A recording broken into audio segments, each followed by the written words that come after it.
Секое дете заслужува топол дом и семејство кое што за него ќе се грижи, семејство во кое што ќе има многу љубов.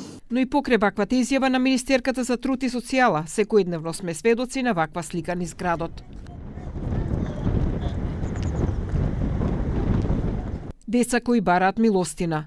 Вака ќе ги гледаме уште долго доколку државата не го реши проблемот со детската сиромаштија, вели претседателот на првата детска амбасада Медјаши Драги Смијанац. Според него, државата со своите инструменти не е доволно активна во спроведувањето на мерки кои треба да се преземат за заштита на децата на улица. Во однос на соработката граѓански сектор и институции има празнина затоа што постојат многу комисии и тела и повторно се среќаваат и повторно ги дефинираат состојбите, а состојбата е скоро иста.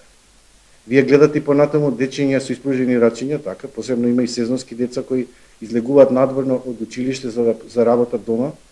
Сето тоа е поврзано не само со неукост, неписменост, туку и со сиромаштија. Ние додека не ја решиме детската сиромаштија, не можеме да во законска рамка ги решаваме проблемите на тие семејства, им треба до едукација семејствата да може да се вработат. Која е динамиката на работа на социјалните центри и дали тие интервенираат за згрижување и заштита на децата на улица? Од Министерството за труд и социјална политика со одговор.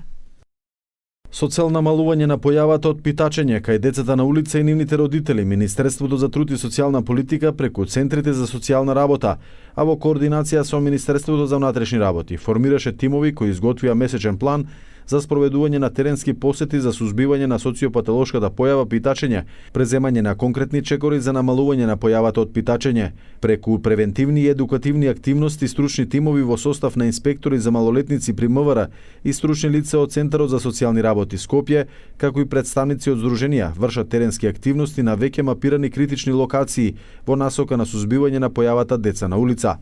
Инаку според студија на Сдруженијето Градиме иднина, 4000 деца во земјава се под ведро небо, а од Министерството за труд и социјала вела дека само во 2022 година се регистрирани 80 нови деца.